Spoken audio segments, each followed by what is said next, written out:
बिस्मिल्लाहिर्रहमानिर्रहीम। अस्सलाम वालेकुम डियर स्टूडेंट्स, आज हम chapter number 3 matrices and determinants को स्टार्ट करेंगे। आज का हमारा मैट्रिसेस एंड डिटर्मिनेंट्स के इंट्रोडक्शन के ऊपर है। जो हमारी लर्निंग आउटकम्स हैं उसमें हम इंट्रोडक्शन, मैट्रिसेस और डिटर्मिनेंट्स का पढ़ेंगे और साथ ही हम कुछ डेफिनेशंस सॉल्व करेंगे, इनके उसको हम रीड करेंगे और साथ में उसको समझेंगे और एग्जांपल्स को हम देखेंगे। इंट्रोडक्शन हम स्टार्ट करते हैं।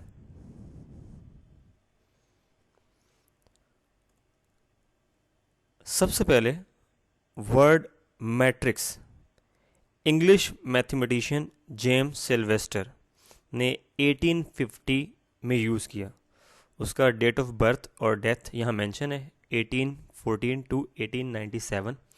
तो first time English mathematician James Sylvester ने 1850 में फर्स्ट टाइम वर्ड मैट्रिक्स को यूज़ किया। आपको मैं बताता चलूँ, वर्ड मैट्रिक्स असल में एक लातीनी ज़ुबान का लफ्ज़ है माटर। माटर का मतलब है माँ, और या फिर इसको हम अफजाइश नस्ल के लिए भी यूज़ कर सकते हैं कि जो मैट्रिक्स है फर्दर उससे हमने कंटिन्यू करते हुए डिटर्मिनेंट को भी पढ़ा। असल में जिस तरह लातीनी ज़ुबान का लफ्ज़ जो माटर है जिसका मतलब है माँ मीन अफजाइश नस्ल, उसी तरीके से हम मैट्रिक्स को उसी के लिए यूज़ करते हैं। अच्छा, फर्स्ट टाइम 1850 में जेम्स सिल्वेस्टर ने इसका वर्ड यूज़ किया मैट्रिक्स, और उसका दोस्त था आर्थर कैले। 1855 में उसने आगे फर्दर इसको कंटिन्यू किया। उसका जो डेट ऑफ बर्थ और डेथ है मेंशन है 1821 एंड 1895। मगर उसने 1855 में अपने दोस्त के कॉन्सेप्ट को आगे कंटिन्यू किया। मेन उसने और ब्रीफ तरीके से इसको एक्सप्लेन किया। Arthur Cayley developed the theory of matrices and used them in the linear transformation. Nowadays, matrices are used in high-speed computer and also in the other various discipline. Dear students, sometime students math के बारे में question करते हैं कि math use कहाँ होता है। हमें पढ़ा तो दिया जाता है मगर उसका यूज़ कहाँ पर है। तो चलें, जो कुछ स्टूडेंट नए हैं या जो इन चीज़ों को नहीं समझते, थोड़ा सा मैं उनको ब्रीफ कर दूं। डियर स्टूडेंट्स, जो मैट्रिक्स है ये क्रिप्टोग्राफी में यूज़ किया जाता है। अब आप कहेंगे सर क्रिप्टोग्राफी क्या है? क्रिप्टो मीन प्रीफिक्स और ग्राफिक, जो ग्राफी है मीन सफिक्स। मीन क्रिप्टो असल में हम यूज़ करते हैं हिडन, जैसे हमारा वॉलेट हिडन होता है, उसके अंदर अमाउंट हिडन होती है। और ग्राफी मीन रिटन, मतलब लिखा हुआ और छुपा हुआ, मतलब छुपा हुआ और लिखा हुआ। क्रिप्टोग्राफी असल में जब मैट्रिक्स को हम यूज़ करते हैं तो बहुत सारे दस्तावेज़ात को कोडिंग और डिकोडिंग के लिए उसमें हम यूज़ करते हैं मैट्रिसेस को। अब मैट्रिसेस को कंप्यूटर डिज़ाइनिंग में भी यूज़ करते हैं हम।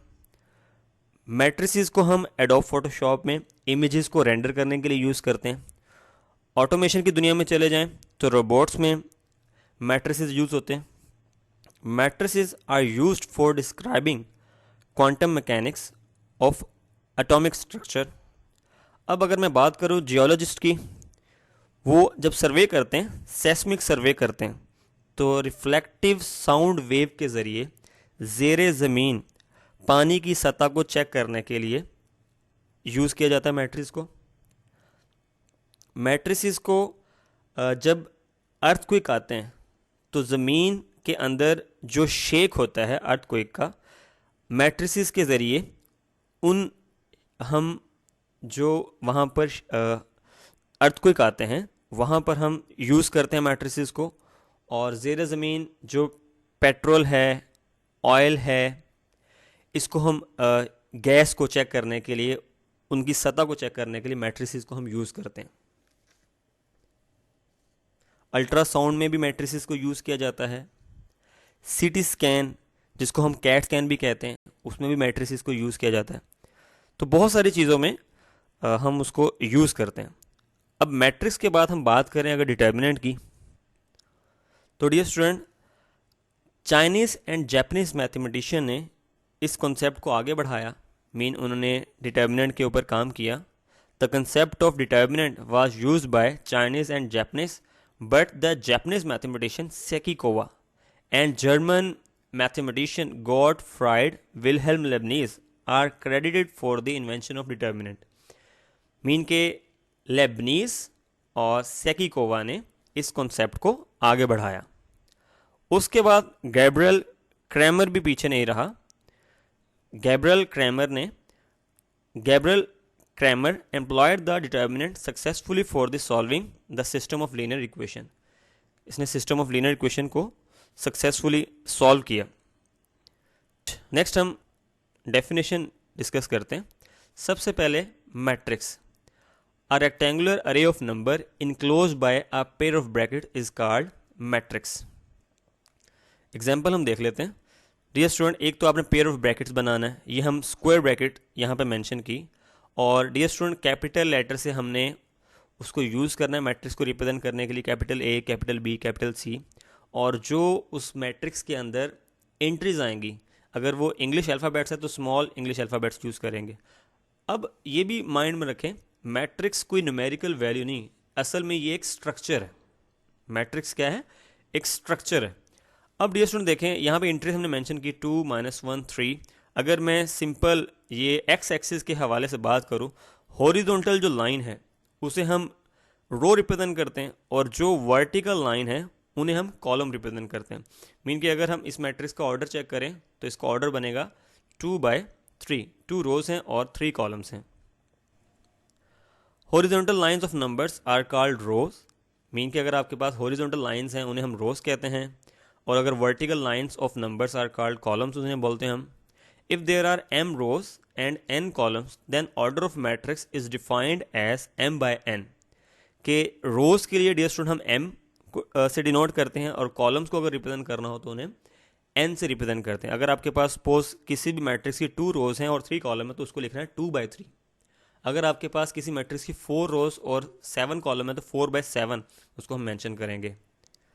रो मैट्रिक्स और row vector, a matrix which has only one row that is 1 cross n, मतलब 1/n matrix of the form. अब देखिए मैट्रिक्स की एंट्रीज को हम किस तरह रिप्रेजेंट कर रहे हैं, AI1, AI2, AI3 and so on to AIN। तो डियर स्टूडेंट, रो मैट्रिक्स में आपको पता है कि आपको ओनली 1 रो होगी, और कॉलम चेंज होगा मगर रो चेंज। जैसे M रो को रिप्रेजेंट करता है, उस तरह एंट्रीज के लिए हम I को यूज़ करते हैं। मतलब फर्स्ट एंट्री आपके पास I है, सेकंड वाली J होती है, मगर वो चेंज हो रही है। देखिए यहाँ पे 1 है, यहाँ पे 2 है, यहाँ पे 3 है, यहाँ पे and so on to n होगी। मगर डियर स्टूडेंट देखें, एक ही रो है, तो ये आपके पास रो मैट्रिक्स कहलाता है या रो वेक्टर कहलाता है। Is set to be a row matrix और row vector. Example dear student देखें, 2, 3, 4, एक ही रो है मगर 3 कॉलम्स हैं, तो डियर स्टूडेंट ये रो मैट्रिक्स या फिर रो वेक्टर। अब हम कॉलम मैट्रिक्स की बात करते हैं। अ matrix which has only 1 column that is an m/n। ऐसा मैट्रिक्स जिसमें सिर्फ और सिर्फ एक ही कॉलम हो उसे हम कॉलम मैट्रिक्स कहते हैं या फिर कॉलम वेक्टर कहते हैं। Of the form dear student देखें, AIJ, A2J, A3J and so on to AMJ। देखें यहाँ पर पहली जो नंबर है वो m को रिप्रेजेंट करता है, दूसरा आपके पास n को, मीन के I और J को रिप्रेजेंट करता है। तो डियर स्टूडेंट देखें, J यहाँ पर फिक्स है, एक ही आपके पास कॉलम है मगर रोज की तादाद चेंज है, तो ऐसे मैट्रिक्स को हम कहते हैं कॉलम मैट्रिक्स या फिर column vector. Example dear student देख लेते हैं, एक ही देखें कॉलम है 2, -1, 3, तो इसमें 3 रोज हैं और एक कॉलम है।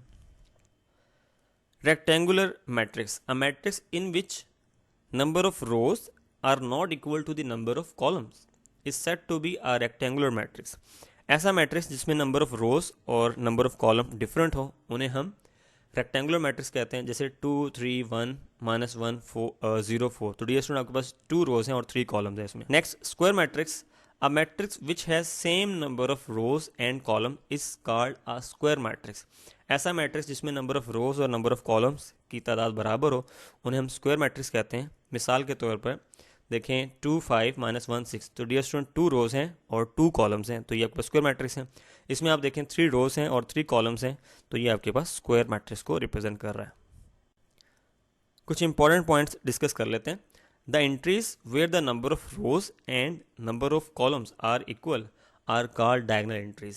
जिसमें नंबर ऑफ रोज और नंबर ऑफ कॉलम अगर सेम हो जाएं उन्हें हम डायगोनल एंट्रीज बोलते हैं।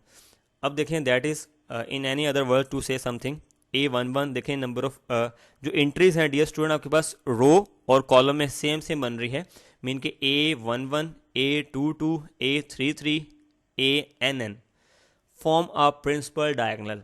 तो डियर स्टूडेंट जिसमें आपके पास एंट्रीज सेम हो कि रो और कॉलम्स के लिए उन्हें हम प्रिंसिपल डायगोनल मतलब प्रिंसिपल डायगोनल वाली एंट्रीज वो कहलाती हैं।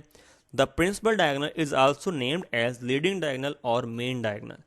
जो प्रिंसिपल डायगोनल डियर स्टूडेंट उसको हम लीडिंग डायगोनल भी बोलते हैं और मेन डायगोनल भी बोलते हैं। उसमें आपके पास नंबर ऑफ रोज और नंबर ऑफ कॉलम्स की जो एंट्रीज हैं वो सेम होगी, मीन के जैसे A11 A22 A33 A44। अगर आपके पास अदर देन आती हैं तो जैसे A12 ये प्रिंसिपल डायगोनल की एंट्रीज नहीं होती। अब हम डेफिनेशन डिस्कस करते हैं diagonal matrix. Let A is equal to Aij be a square matrix of order n if Aij is equal to 0 for all i does not equal to j। Mean के principal diagonal वाले उसमें i और j बराबर होते हैं और उसके अलावा वाले आपके पास प्रिंसिपल डायगोनल वाले एंट्रीज नहीं होते हैं। तो डियर स्टूडेंट जो प्रिंसिपल डायगोनल वाली एंट्रीज वो अभी बात नहीं कर रहे, उसके अलावा वाली सारी एंट्रीज जीरो होंगी। And at least one Aij is not equal to 0 for i is equal to j, जिसमें i और j बराबर होंगे। कम से कम एक एंट्री ऐसी हो वो 0 के बराबर नहीं होनी चाहिए। That is some elements of the principal diagonal of A may be 0 but not all, then the matrix is called diagonal matrix। तो डियर स्टूडेंट यहाँ पर हम एग्जांपल देखते हैं। तो देखें इसमें हमने कहा ये वाली जो मैं अब लाइन जो शो करूंगा डियर स्टूडेंट, ये 1 2 5 ये A11 वाली एंट्री है, ये A22 वाली एंट्री है और A33 वाली एंट्री है। तो डियर स्टूडेंट ये प्रिंसिपल डायगोनल है। उसने कहा है कम से कम प्रिंसिपल डायगोनल पे एक एलिमेंट ऐसा हो जो 0 ना हो, तो ये आपके पास प्रिंसिपल डायगोनल होगा।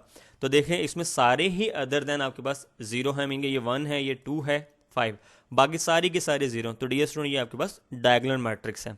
अगर सपोज 1 और 2 ये 5 0 होता तो भी ये प्रिंसिपल डायगोनल होता, अगर ये 2 0 होता तो भी ये प्रिंसिपल डायगोनल होता। उसने कहा कम से कम एक एंट्री ऐसी हो प्रिंसिपल डायगोनल पर जो 0 ना हो तो वो डायगोनल मैट्रिक्स कहलाता है। तो इसमें देखें ये सारी प्रिंसिपल डायगोनल वाली एंट्रीज हैं, उसमें है 0 1 2 4, क्योंकि A11 ये A22 ये A33 ये A44। तो अदर देन आपके पास प्रिंसिपल डायगोनल के अलावा सारी एंट्री 0 हैं और कम से कम प्रिंसिपल डायगोनल में एक एंट्री ऐसी हो जो 0 ना हो तो वो डायगोनल मैट्रिक्स है। तो डियर स्टूडेंट ये आपके पास डायगोनल मैट्रिक्स। नेक्स्ट हम स्केलर मैट्रिक्स। डियर स्टूडेंट इसमें प्रिंसिपल डायगोनल वाली जगह पर सारी एंट्रीज सेम होनी चाहिए, तो हम डेफिनेटली डिस्कस करते हैं। Let A is equal to Aij be a square matrix of order n if Aij is equal to 0 for all i is not equal to j। जब i और j बराबर नहीं होते तो सारी एंट्री आपके पास 0 होनी चाहिए, मीन के प्रिंसिपल डायगोनल के अलावा वाली सारी एंट्रीज 0 होनी चाहिए। And Aij is equal to k, के वो एंट्रीज k मीन के सम कांस्टेंट कोई है, सम नॉन जीरो स्केलर है, for all i is equal to j। Mean के प्रिंसिपल i और j जब बराबर होते इसका मतलब प्रिंसिपल डायगोनल की बात कर रहा है। वो कहते हैं कि वो सम कांस्टेंट के इक्वल होने चाहिए, then the matrix A is called a scalar matrix of order n। मिसाल के तौर पर डियर स्टूडेंट देखें ये प्रिंसिपल डायगोनल पर एंट्री सारी सेम है, 2 2 आ रहा है, यहाँ देखें A आ रहा है और यहाँ देखें 4 4 4 4। अगर आपके पास प्रिंसिपल डायगोनल की सारी एंट्री सेम हैं तो डियर स्टूडेंट ये रिप्रेजेंट करेगा स्केलर मैट्रिक्स को। नेक्स्ट यूनिट मैट्रिक्स और आइडेंटिटी मैट्रिक्स। तो डियर स्टूडेंट इसमें जो हम कंडीशन में स्केलर मैट्रिक्स के लिए पढ़ी है उसमें आपके पास प्रिंसिपल डायगोनल पर सारी एंट्री सेम थी, मगर अदर देन 1 थी। इसमें आपके पास सारी एंट्रीज प्रिंसिपल डायगोनल की 1 होंगी। Let A is equal to Aij be a square matrix of order n if Aij is equal to 0 for all i is not equal to j and Aij is equal to 1। Mean के Aij 1 के बराबर कब होगा, जब i और j बराबर होंगे। Mean के प्रिंसिपल डायगोनल जब आपके पास है तो सारी एंट्रीज 1 के बराबर होंगी और बाकी सारी 0 के बराबर होंगे। Then the matrix A is called a unit matrix और identity matrix of order n denoted by in। nth order के लिए भी रिप्रेजेंट कर सकते हैं। तो डियर स्टूडेंट ये आपके पास 2 रोज 2 कॉलम है I2, ये 3 रोज 3 कॉलम है तो ये I3। तो डियर स्टूडेंट ये आइडेंटिटी मैट्रिक्स को नल मैट्रिक्स और जीरो मैट्रिक्स में डियर स्टूडेंट सारी की सारी एंट्रीज आपके पास जीरो होंगी। मिसाल के तौर पर ये देखें 0 0 0 0 और इसमें 3 रोज 3 कॉलम है, तो डियर स्टूडेंट आपके पास ये रिप्रेजेंट करेगा O3 को, ये रिप्रेजेंट करेगा O2 को। Equal matrices, two matrices of the same order are said to be equal if their corresponding entries are equal.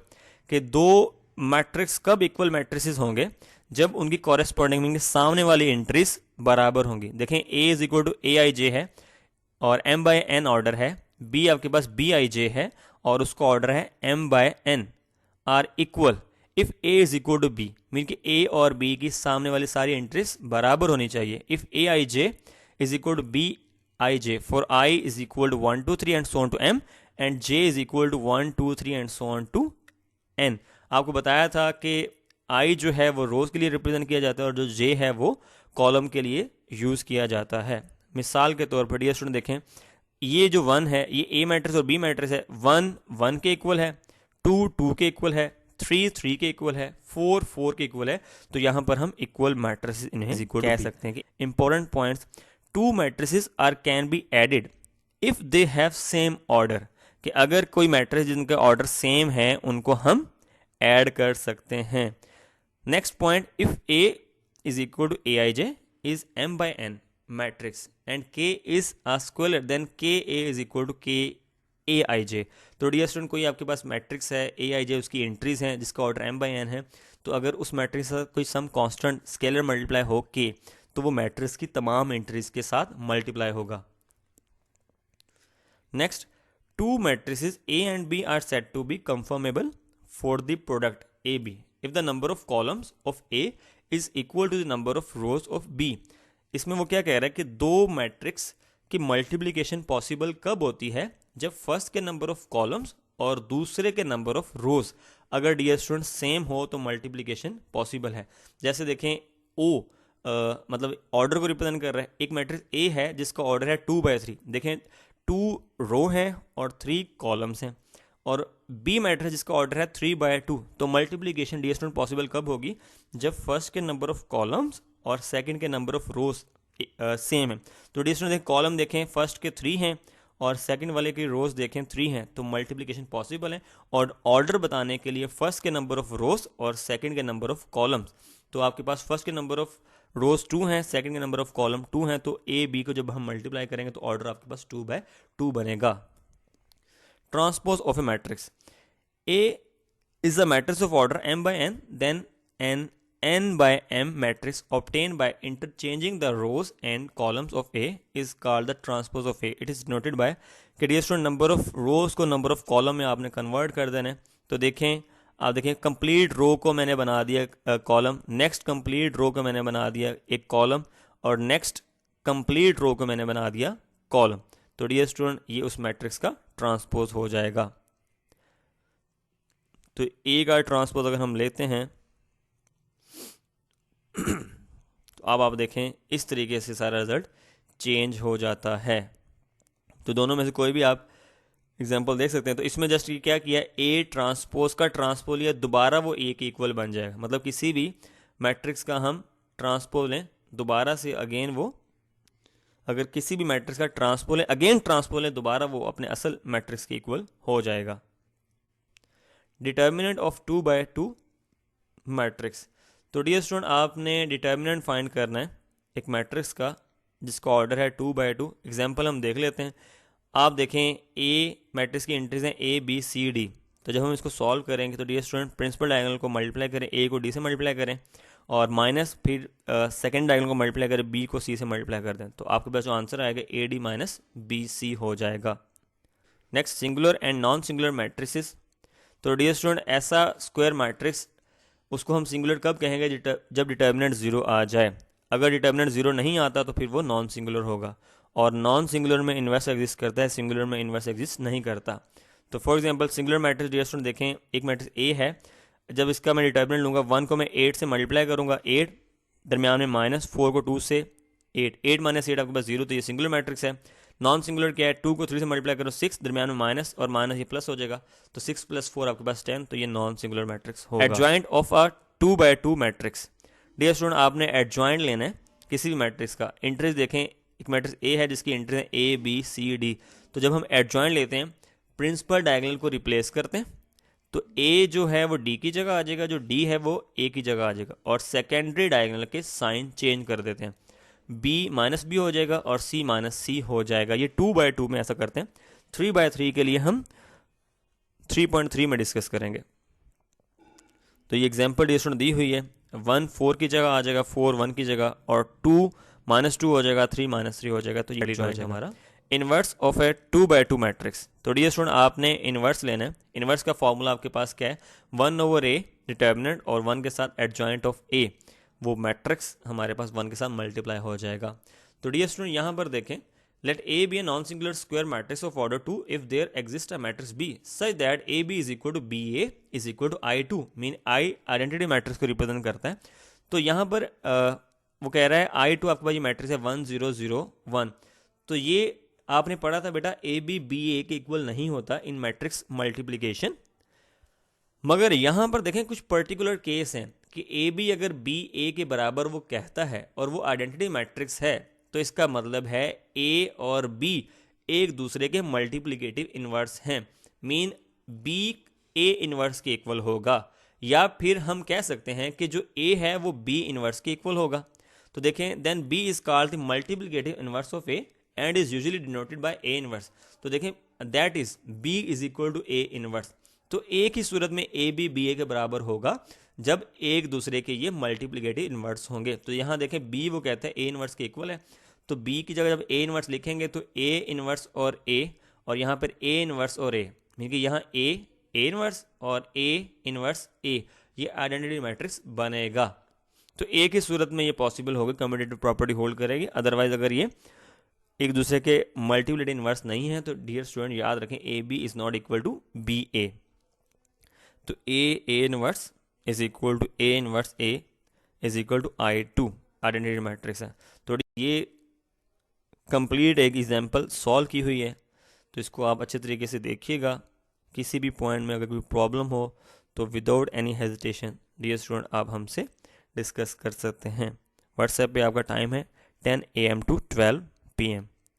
Wish you अल्लाह हाफिज़।